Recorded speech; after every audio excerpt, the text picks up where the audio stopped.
G'day. Today we're going to have a quick look at how to clean up a combustion chamber. We've got a YZ450F cylinder head here that we're trying to give a little bit of love and get a bit of performance out of. We've actually performed a port job, and looking at the combustion chamber we see there's quite a few lumps and bumps in there that I don't like, and we know from flow bench experience that these little ledges and sharp edges will interrupt the low lift flow, which is really important for performance on these cylinder heads.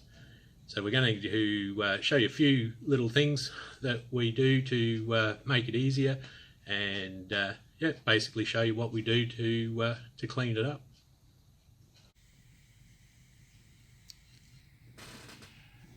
Okay, here we go. We've got the YZ450F head here, and you can see here this is the area I'm concerned about.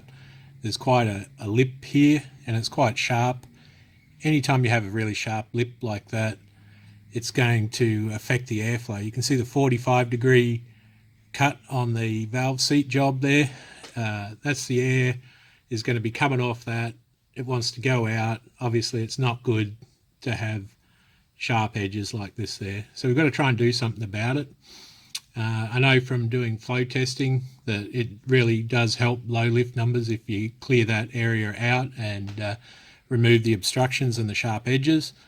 So we've got to try and work out a way to get onto that area and clean it out.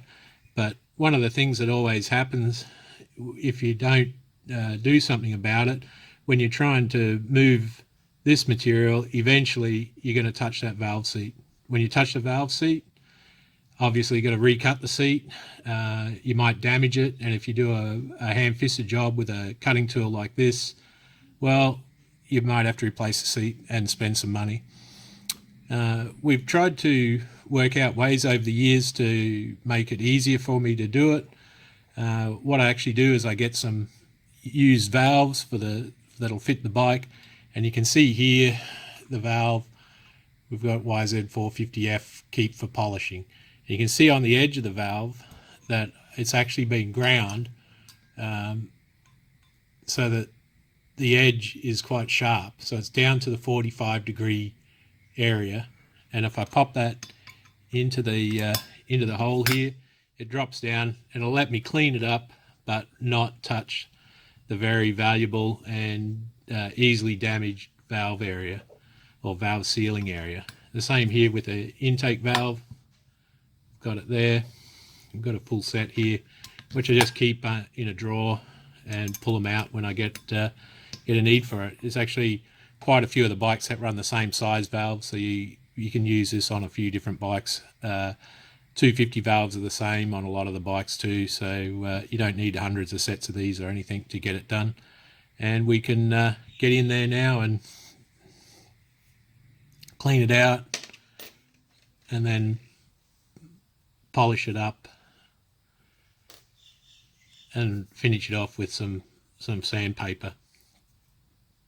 The other area that's a concern is obviously if we start flap wheeling and carrying on in here, we might damage the gasket surface. So if you're not planning on milling the head flat, obviously you can tape that with some masking tape or duct tape to ensure that you don't damage it.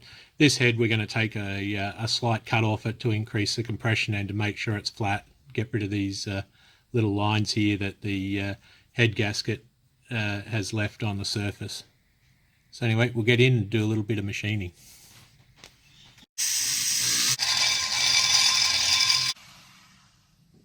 Okay, now you can see the raised part's gone. It's nice and blended.